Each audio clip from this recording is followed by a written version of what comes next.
Welcome to the Next Level Podcast, powered by Manuel, a series connecting you with the best minds in casino, hospitality, tribal government, and beyond.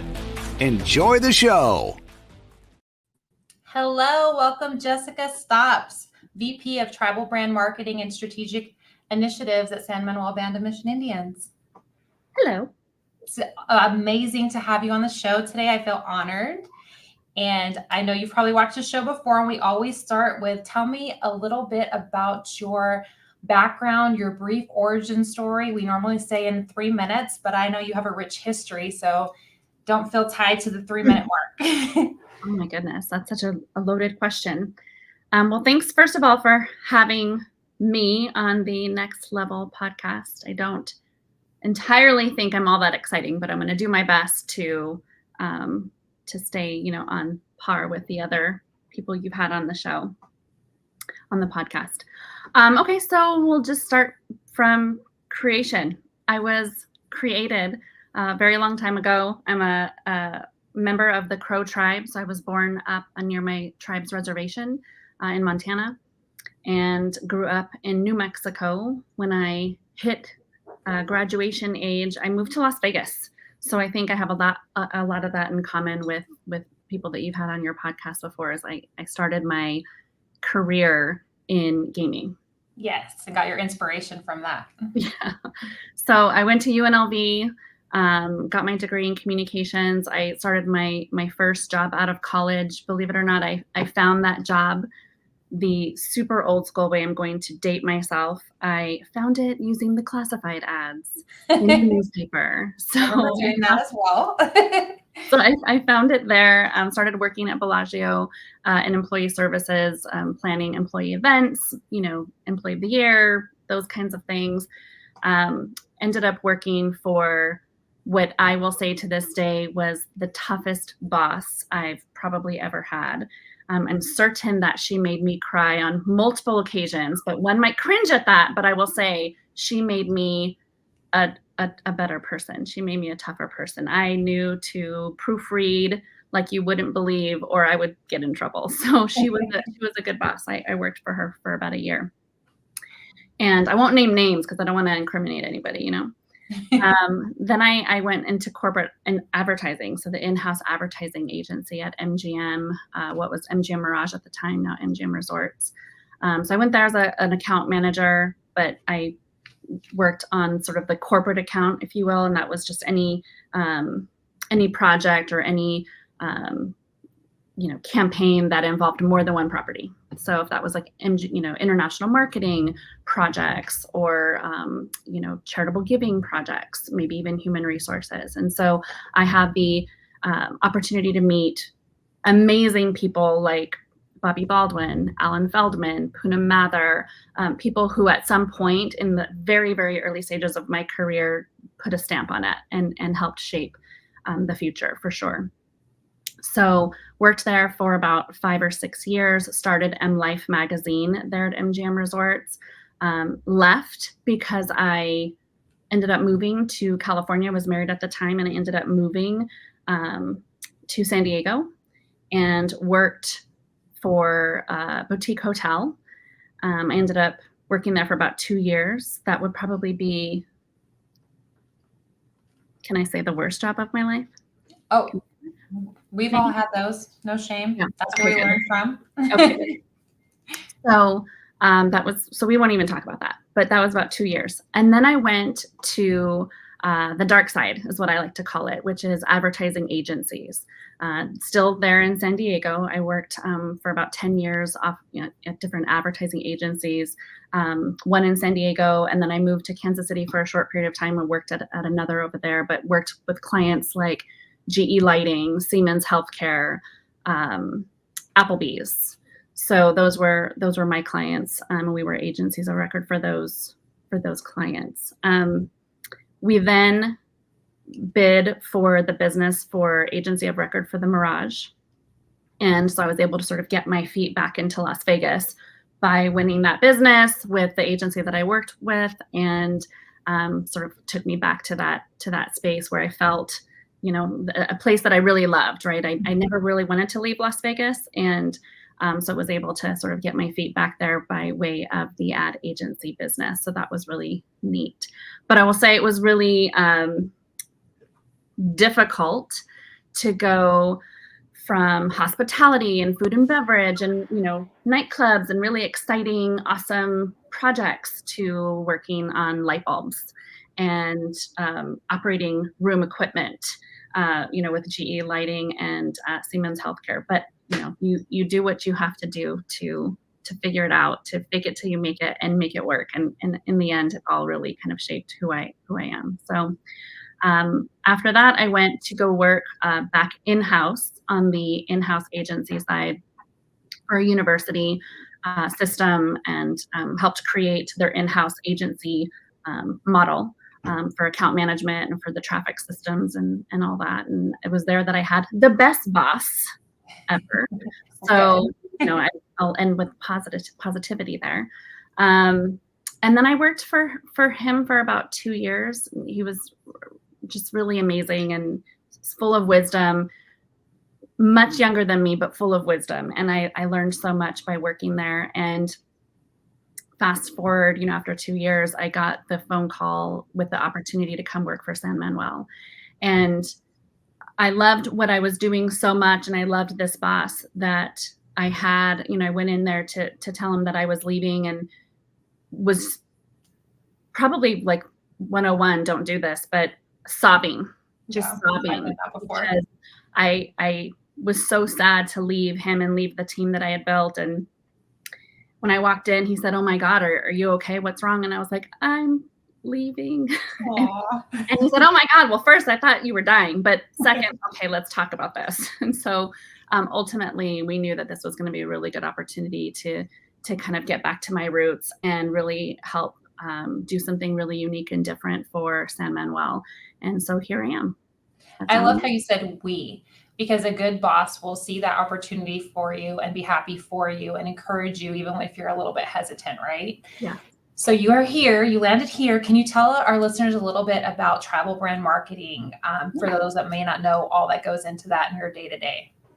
Yeah, so I oversee tribal brand marketing and strategic philanthropy, which is kind of loaded because there's a lot of things that go into that.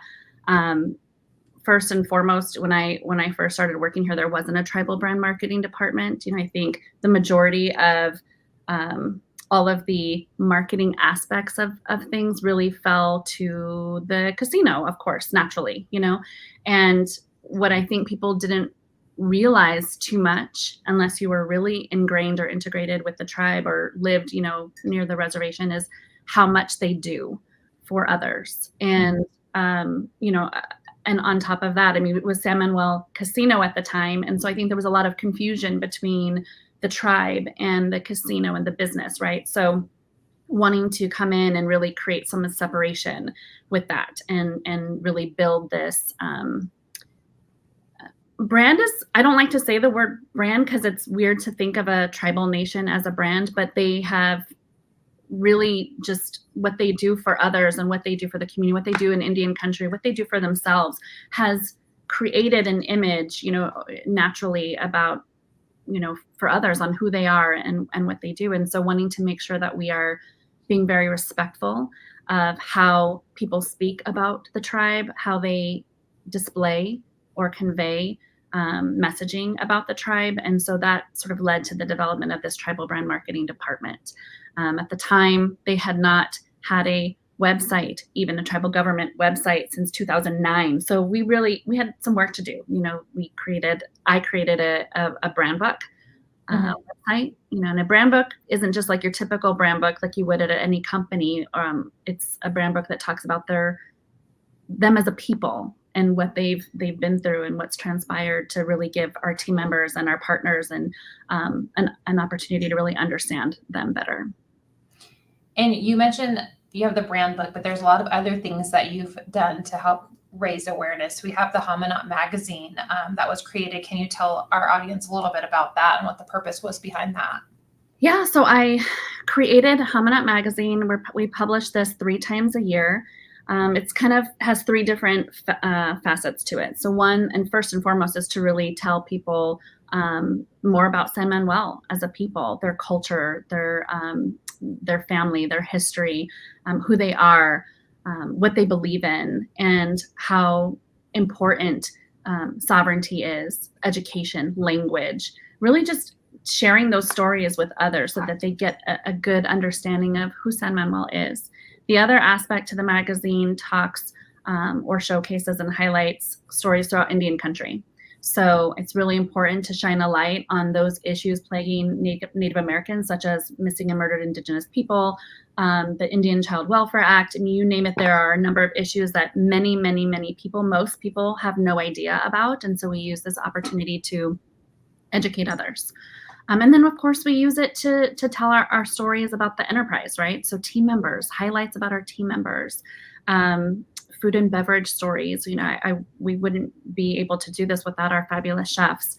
And, you know, all of our departments really, really help shape the magazine and help inform the stories that go into it. But we're really fortunate to be able to tell all of those stories 3 times a year. And I think each issue has about 20 to 25 stories in it. So there's a lot that goes into it. And I think it's been pretty amazing because there are some businesses that I went to in Redlands and I've been in the waiting area and they have a copy of the magazine. It instantly just makes me smile and proud that folks are learning more about us. And there's just so much to tell, right?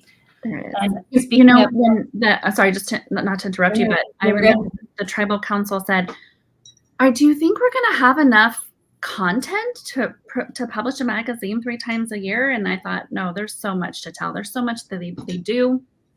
So many things to tell, and oftentimes we're punting stories to the next issue or the next because we're running out of space. So it's been a great opportunity to get that information out.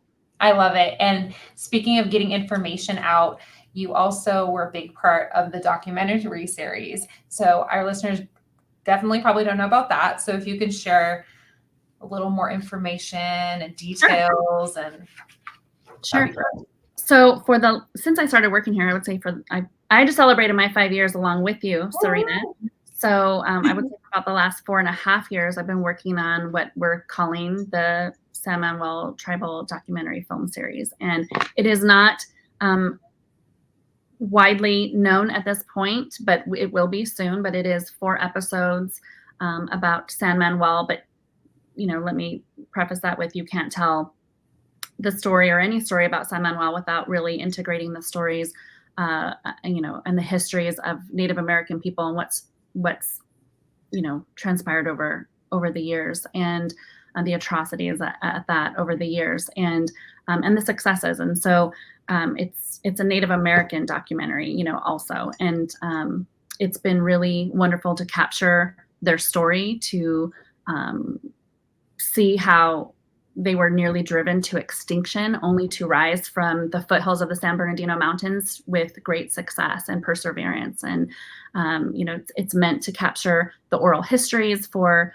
current and future generations, but it's also meant to educate and drive awareness to the general public. And I'm really excited that at some point here, hopefully pretty soon, we'll be able to share this with others. Our team members have had an opportunity to see it. And of course, we've got 7,000-8,000 team members, something like that. And it's been really fascinating to hear everyone's thoughts and all the heartfelt messages to the tribe about really hearing their story and realizing that what they thought they knew about San Manuel and about Native people, that they had no idea.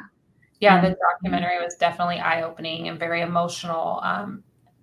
Every episode was a tearjerker for sure. There's a lot to tell, and I'm sure there's still a lot more to tell that we haven't heard, right? There is, yeah, there is. And I think, you know, I've probably watched each episode. There's 4 episodes plus a 90-minute film, and I've probably watched each episode over 100 times. And I get very teary and emotional watching much of the content, and it's been really amazing to work with the tribal citizens of San Manuel to be able to put that together and to know that it's really hard to tell your story.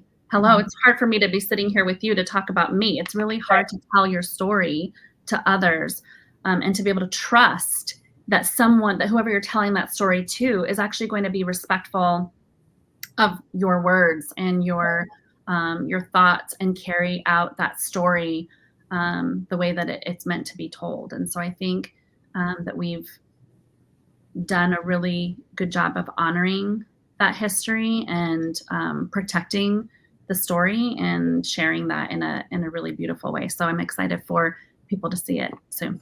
Yeah, no, definitely. And speaking of people and just community, I first learned about San Manuel working at Loma Linda Hospital, and there's so many donations and philanthropic efforts that have been made with that hospital. So you mentioned that part of your vertical is strategic philanthropy. Can you expand on that? Because I feel like you do so much within the local community, and then also in Vegas and across the United States, really. So can you share with our audience a little? Yeah, sure. Well, I have been so fortunate and honored to be able to sort of be handed the ability to manage and lead the strategic philanthropy department and the charitable giving program. It's so impressive what this tribe does for others and what they've been doing forever for others, and just in the last 20 years alone, the tribe has given over $400 million back into the community, back throughout across Indian country. And that's just since they've been tracking, right? They only started to track 20 years ago. They've been giving back to others long before that. And I'm really fortunate to be able to tell that story, to help find opportunities for their funding that are really going to make an impact and a difference in the community. And of course, I do not do it alone. I have a really amazing team of program officers and my philanthropy director, Alberto. I mean, they just are fascinating and amazing humans who care just as much as I do about making sure that we are delivering on the promise of finding impactful gifts that are going to make a difference in the community. No, definitely. And I think that's what's such a blessing working here is you feel that sense of family and community, whether you're a team member at work or if you're out just interfacing with others in the community. You hear so much about San Manuel and just the love and care that goes into everything that's done, right? So speaking of that, when you're partnering with others, whether it's the magazine, the documentary, strategic philanthropy, whatever it may be, what are some things that you look for? Well, I think depending on if it's tribal brand side or philanthropy, they're quite different. For philanthropy, we are looking for organizations and partners who have demonstrated excellence in their community contributions and their services, right? And those who are going to be good stewards of the tribe's funding, those who are going to make a great impact. We don't just give out money to give out money. We make sure that whoever we're working with, it's not just us that they're working with. They're really working with the greater good, the greater community to build lasting impact. So that's, I would say, the philanthropy side. On the marketing side, the tribal brand marketing side, I have a brand agency. We have, film company with the documentaries. I have a publishing team for the magazine, small and nimble, but really amazing. And I look for people who really embody the word partner. I've worked with, a lot of agencies over the years, brand agencies, advertising agencies who nickel and dime you, who, charge you for color copies on the printer. Like I've been part of that too. And I worked on the agency side and I know what things cost and what they don't. And so I look for true partners who are going to be there and deliver no matter what, Those genuine relationships, Mm-hmm. right? Mm-hmm. So you mentioned you work the client and the agency side. How is working for a tribal government different? Well, I think it's a little hard to put in words. When you're working for a company or even an ad agency, everything is about the bottom line. Everything is about that next contract or that next client, and everything is about the dollar. Because if you're not bringing in the business, you have to downsize. If you're not adding to the bottom line, your stakeholders or your shareholders are going to have an issue. It's different where I work. And it's not different for the entire enterprise, but it's different where I work because I work for a family. I work for a nation who prides themselves on culture and values and education. And we get the opportunity. I don't know how I got so lucky, but we get the opportunity to share that vision, to tell that story, but it's a lot of pressure too. It's not without pressure.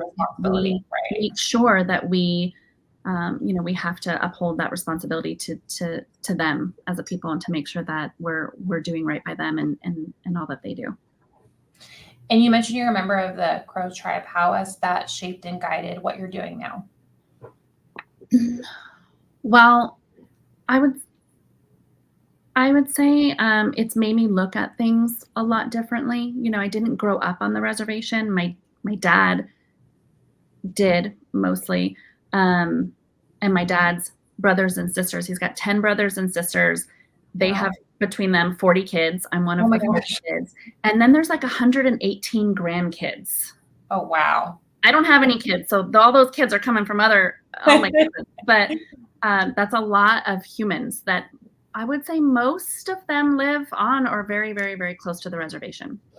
I did not grow up on the reservation, but I have a lot of family who have and who do still live there. And I don't think I really, really, truly understood all of that until I started working here. And that is because it made me start asking questions about myself, about where I come from. And why am I getting all emotional? So it's just been it's been a game changer for me to really, Serena. No, I totally this. No, I get it. It's deep. It's been a very unique opportunity to learn more about myself, The process. See, that's a huge, huge blessing, and it makes you dig deep and, sometimes face things that you haven't before. So yeah, give you a second. Who or what do you think has been the biggest influence that's shaped who you are today and where you are in your career? Well, I would say, and not because I feel like I have to, but because I want to, and it's true, my parents. My first and foremost, my parents. My mother's a psychologist. My father's always worked in higher education. So relationships and education have always been key.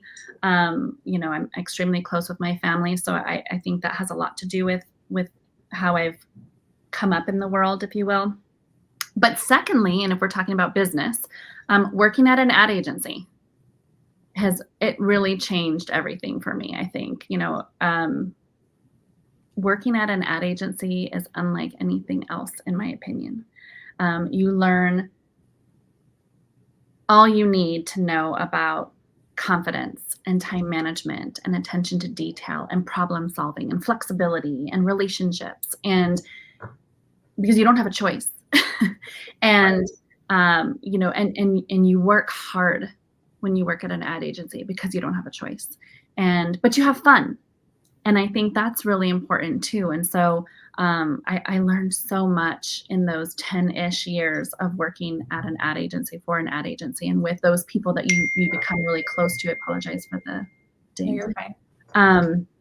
But I would say that's probably something that really shaped me and my career. And I think I look for others who have worked at ad agencies when I'm looking for potential team members. I always do first and foremost look and see, has anyone worked at an ad agency? Because I will know exactly what kind of person that is if they've come from an agency. No, that makes sense. And speaking of what you're looking for, and you've been a part of a lot of teams, what in your mind is key to building a successful team? You're just so popular. I thought I could fix that, but and I'm sorry, Serena, could you ask the question again?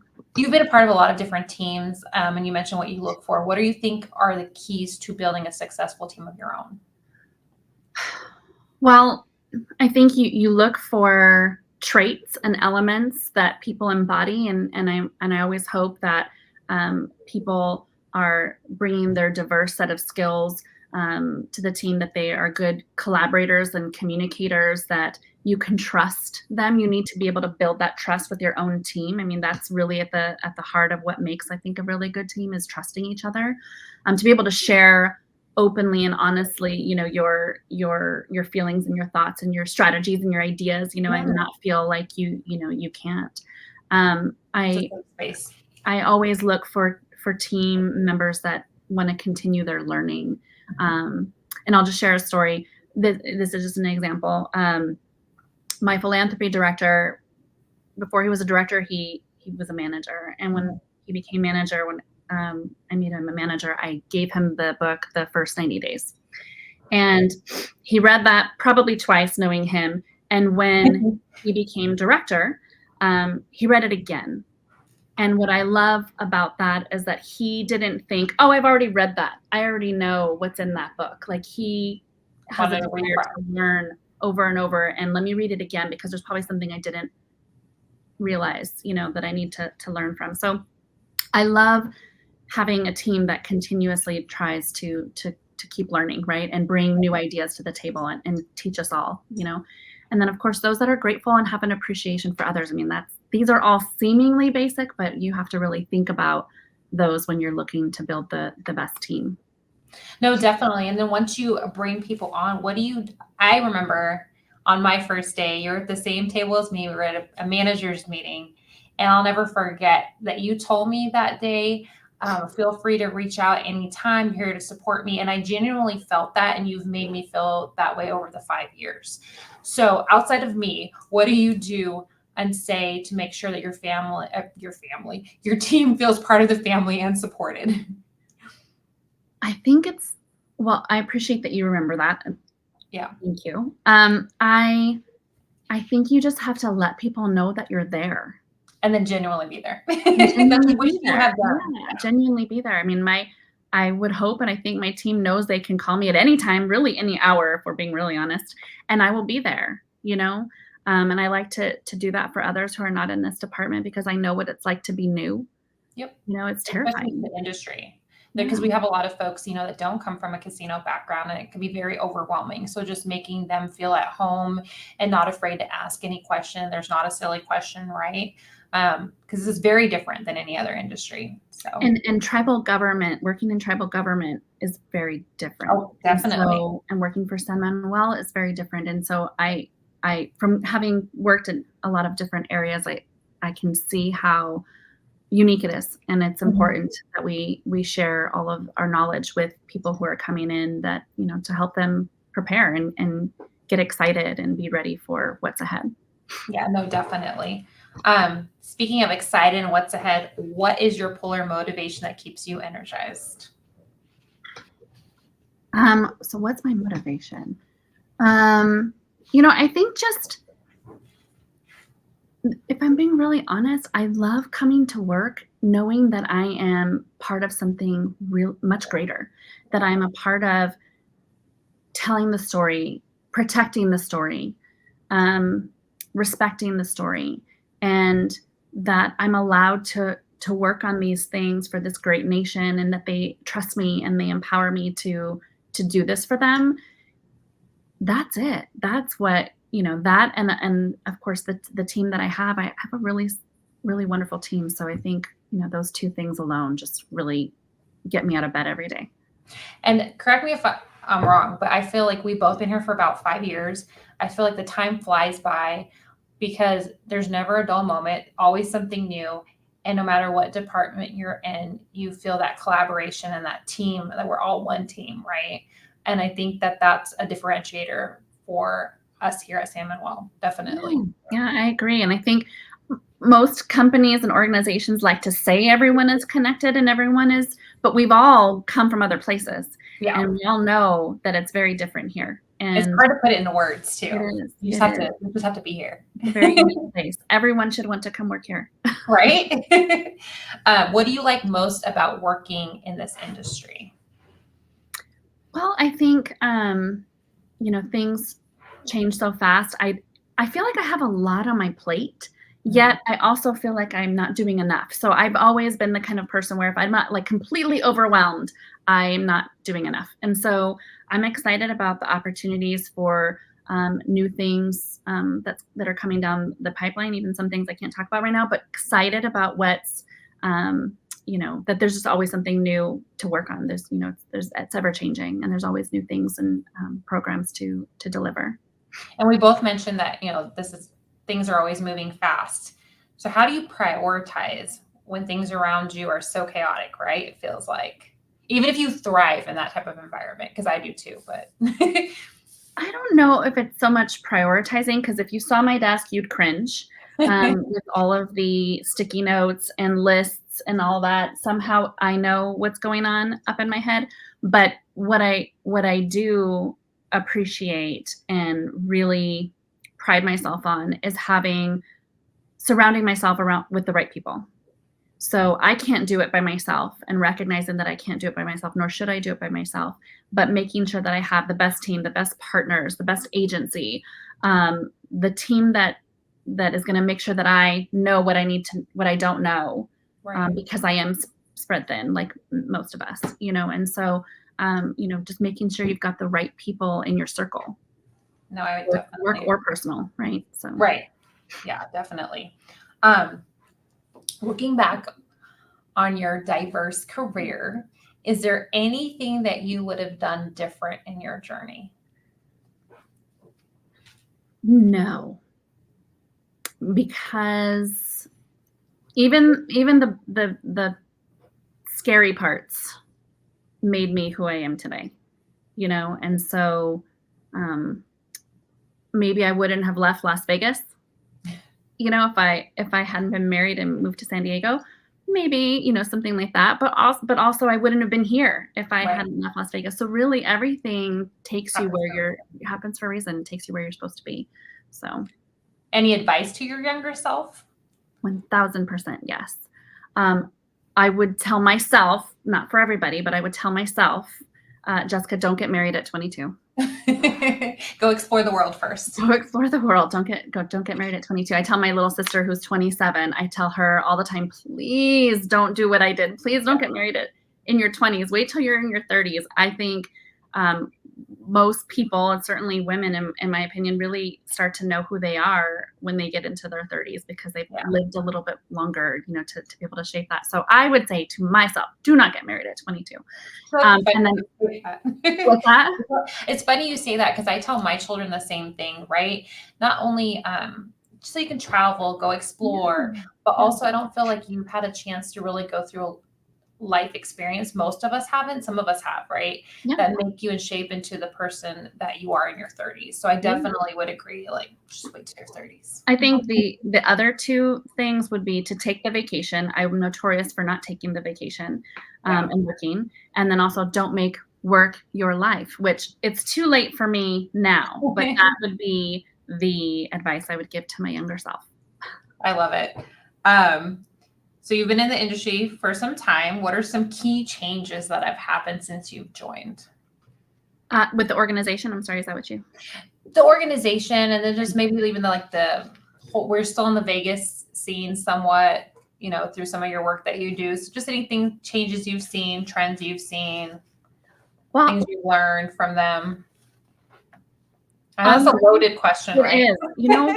It is, because I almost don't even feel like I'm in marketing anymore, right? I feel like I'm in tribal government and even politics, if you will. And so I think it's been a little bit different, but aside from the fact that just things are always changing and you have to evolve, you have to keep learning about what's out there and how to navigate the craziness that's, in all of the industries, but and it's just staying making sure that you're staying in the know on what's going on out there. No, definitely. And I think that since we've been here, we've grown a lot in the last 5 years. And I think it's being able to adapt, making sure that you're communicating to your team on changes that are going on, and having those open, honest conversations, right? And just building that excitement and doing your part for the greater good. I think that's like the biggest thing that we can do, because things are going to continually change as we look ahead as well. What are the 5 proudest moments of your career journey? Well, I think launching two publications in my career as a highlight. Certainly winning the Mirage business. That would be, I guess, maybe 10 years ago now. We won as the agency of record, and we went up. Our small and mighty agency went up against the likes of like David and Goliath and major agencies who have hundreds of people on staff to like work toward, the pitch. And we didn't sleep for weeks. And it was truly fascinating to see what we delivered in terms of creative and strategy, and to be able to get that business. And I'll just tell you, that was at a time when the Mirage had an agency for a very long time, the same agency for a very long time, a great agency. But at the time, it was very print heavy, and we were coming in as like, we need to, evolve to the digital world. And we wanted to sort of really come in as a digital agency of record, and they were going to forego the more print specific or print heavy agency. And it was a lot of work, but it was amazing. It was fun. And we did it. And that was really exciting. So that was huge. Building an account services and traffic department for an in-house agency from scratch, that was really rewarding. And I definitely look back on that with greatness. Developing this film series, I think I maybe have said more than 5. Super Bowl, I don't know if most people know this, but San Manuel was the legacy philanthropy partner of the Las Vegas Super Bowl this year. Yeah. And that was huge. That was really amazing because we were able to take what we do and the tribe's values and their program and extend that through to the Las Vegas Super Bowl host committee and the philanthropic efforts that they have, and sort of join forces and do really great things in the Las Vegas community leading up to the Super Bowl. So that was really amazing. Do you have a memorable moment from that whole experience? Wow. There was a moment where we did go to the Las Vegas Indian Center and brought a lot of community partners and media to that location. And I think what was exciting for us was to shine a light on Native people and culture and partners and organizations and the tribes of Nevada. So I don't think a lot of people know how many tribes there are in Nevada, all the different and unique peoples that were there first before anybody else, right? And so to be able to help shape that narrative and tell that story, which I think is says a lot about who San Manuel is, right? It's not just about San Manuel. They don't want to just talk about San Manuel. They want to make sure that we're sharing, the histories and the successes and the futures of all Native people. And so that was really neat to be able to have an impact in that way. Love it. I know you mentioned earlier that there's a lot ahead for Jessica and some things you can't share, but is there anything that you can tell us about that you're most excited about looking ahead? No. It's all a secret. We have to stay tuned. Yeah. Have me back in 6 months. We can do follow-ups, All right. Sounds good.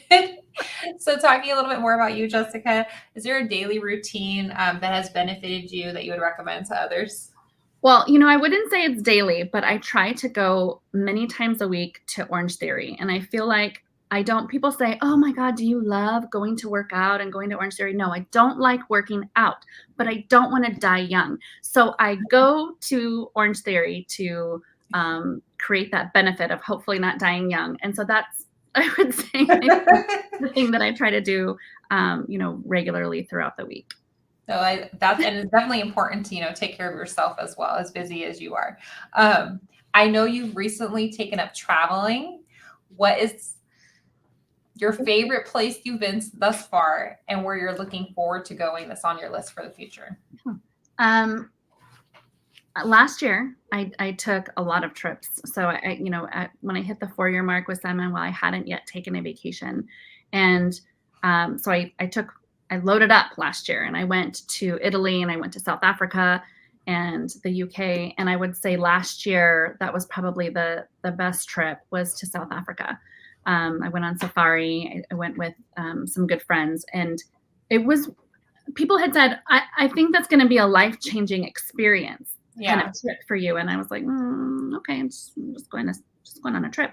Right. But it was, you can't even just begin to put it into words, like just how wonderful a feeling it is to be able to see these animals in their element, to see things you've only ever really seen in books or movies, or, you know, to be on a different side of the world. And so it was really special. It was really, and I hope I get to go back.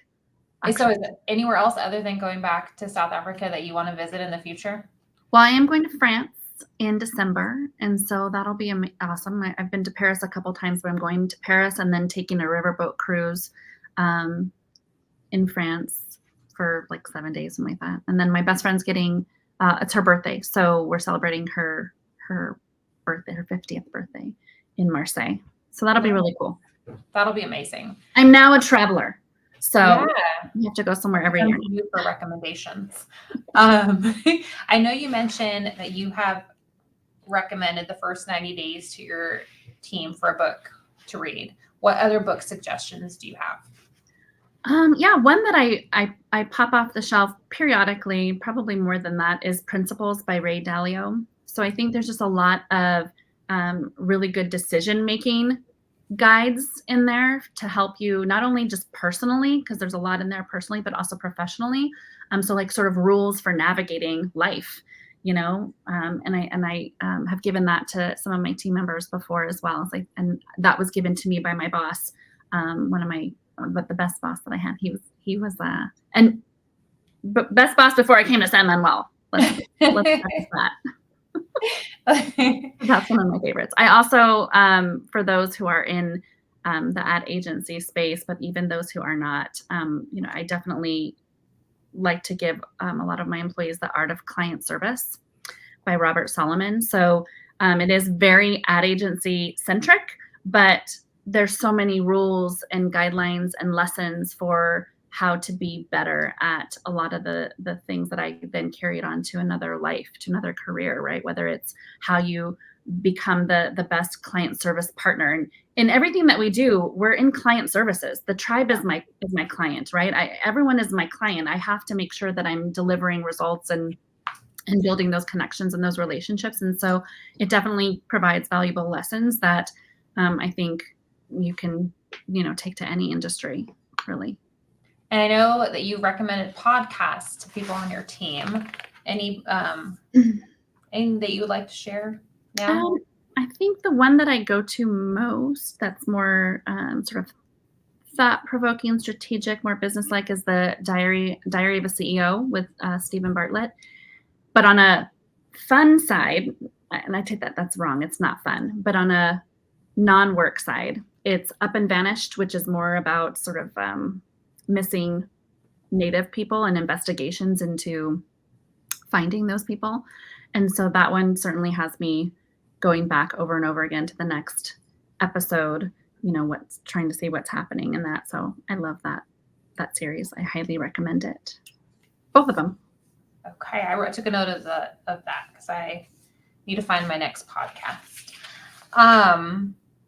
Before I ask you our question we ask every guest, Is there anything that you'd like to add that we haven't touched on? Any tidbits, information?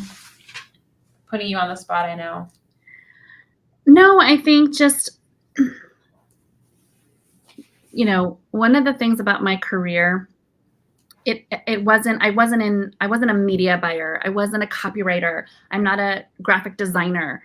I don't have this one specific skill. I feel like I've sort of grazed across many, right, with the roles that I've had in my career. And the one sort of constant that I'm sure everyone on this podcast really talks about, but it is so true, and that is the ability to build relationships. And it's not easy for everybody. But if that can be the one skill you master, it's building those connections and those partnerships and those relationships that will take you from throughout your entire career. And it's so important, and you can never underestimate those relationships or take them for granted. And it's really kind of gotten me to where I am today.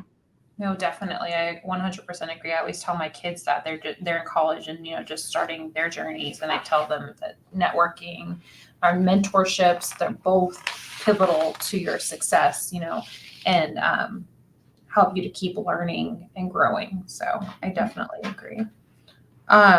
So our last question that we ask everyone, 3 tips you would provide to anyone who wants to take their career to the next level. 3 tips. Never stop learning, right? Because you want to go to that next level. I mean, look at my director who reads and rereads, because he knows that going to the next level doesn't mean you stop learning about how to continue to be that better leader, that manager. Being open to change and being flexible, which sometimes, is hard for me.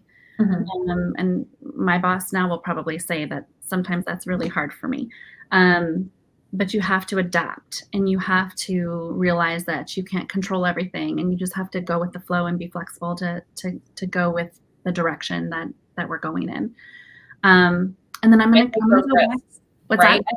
I think it's being able to take the risk and not feeling comfortable and trusting the process, right? Mm-hmm. It all comes to that. And I think that you're fortunate that you're surrounded by support at all levels. So that enables you to do so.